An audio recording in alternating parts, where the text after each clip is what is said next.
Let's go, people! We just got new info about Superman sequel.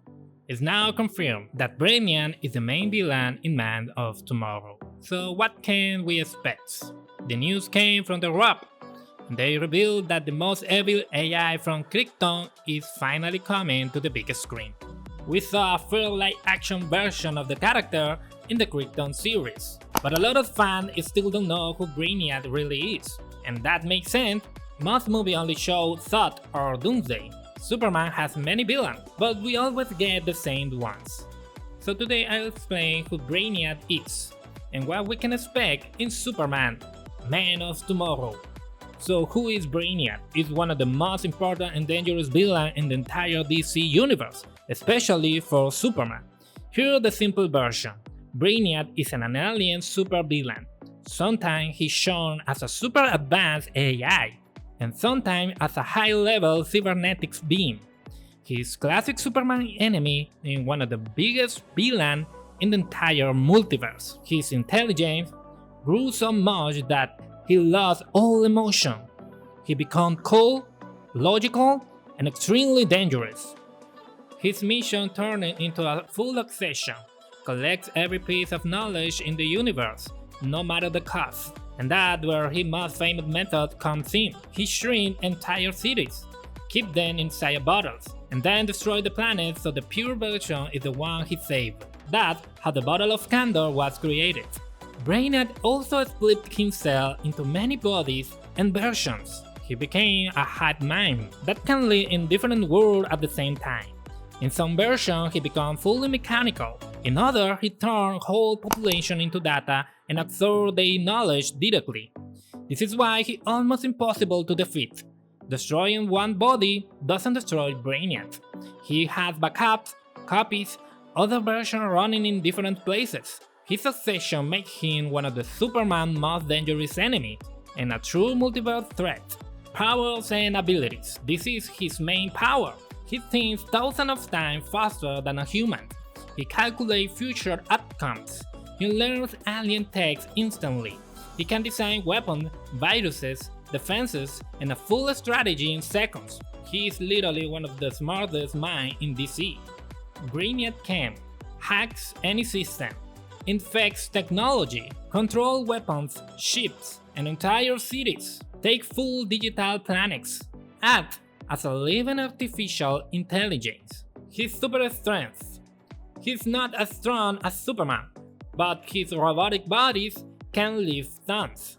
He can fight Superman for a while. He can resist bullets, laser, explosion. He can handle Kryptonian heat, fire, electricity, cosmic energy, and even like magic attack. If one body falls, another one shows up. He can scan minds, culture, text, and DNA. He copies everything into his network and keeps it, or he uses it to destroy it. So what about Man of Tomorrow? One of the huge pieces of news is that Superman and Lex Luthor team up against Brainiac. And this makes sense. Brainiac is a text-based threat, and Lex is a tech genius. This guy even created a Superman clone, so yeah, he knows what he's doing. But there's something deeper here. Lex helping Superman doesn't mean he's suddenly become a hero. It just means Brainiac is a threat so big that even Lex knows he can handle him alone. This creates tension because Lex always has his own agenda. He's either helping or planning something for later. Another thing to expect is the emotional impact on Superman. Brainiac is not just another strong villain. He is a villain who forces Superman to think, to adapt, to strategize. Superman can just punch his way out of this. He has to face a mind that always 10 steps ahead. And this brings us to something important: candor. If the movie keeps the classic Brainiac story, we might see the Bottle City. Imagine Superman discovering a whole Kryptonian city trapped in a bottle. That hit him on a personal level, because it's a piece of his lost people. Either way, it pushes Superman into a more emotional story. There also are the global reaction. If Brainiac shows up, the world will panic fast. He doesn't just attack cities, he takes them.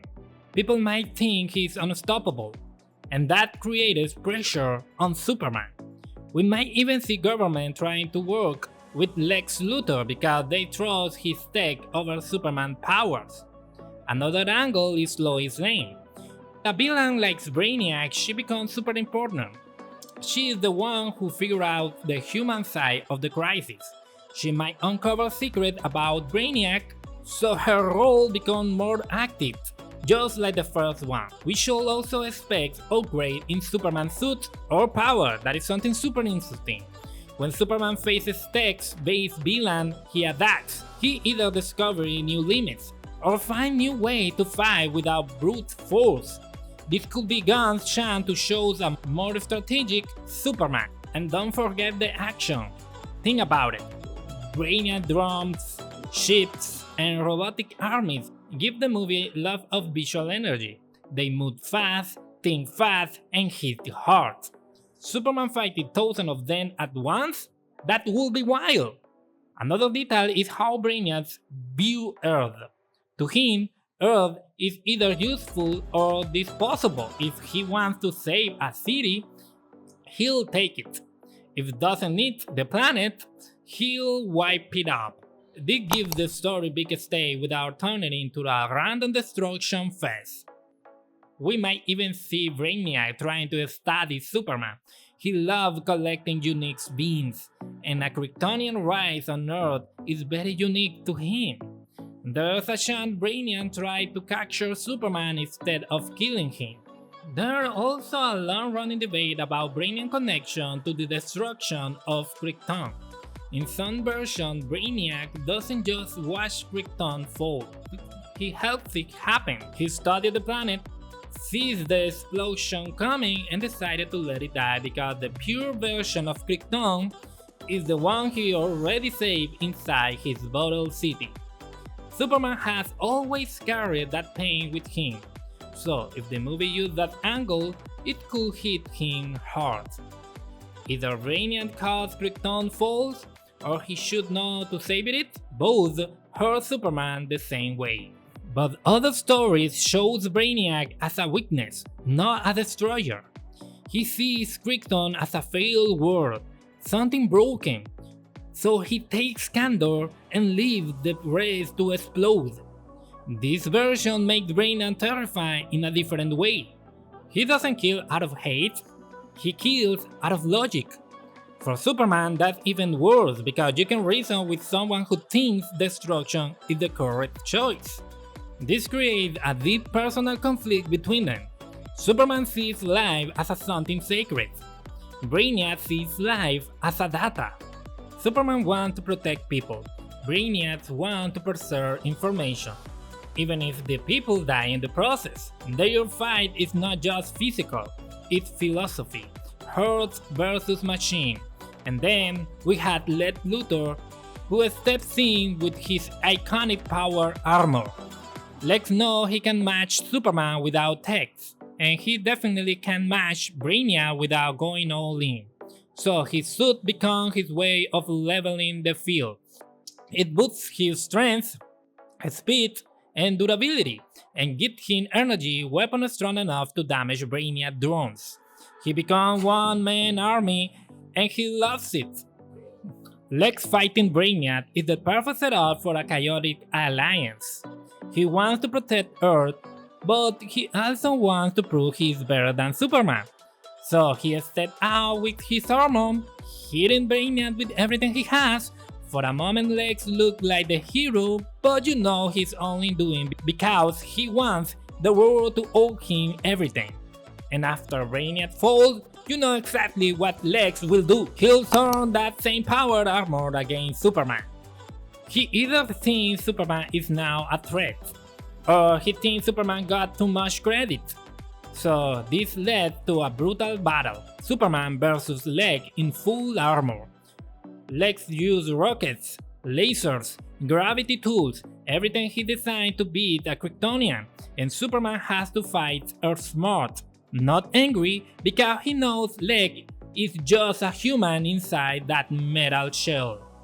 That gives the movie the perfect final acts. First, a cosmic level fight against Brainiac, then a personal fight between two men who believe they're the true protector of Earth. Superman fight to save people, Lex fight to control them, and Brainiac is the spark that pushes all of this into motion. 3 actors audition for Brainiac: Clay Bank, David Hyde Pierce, Wallace Shawn.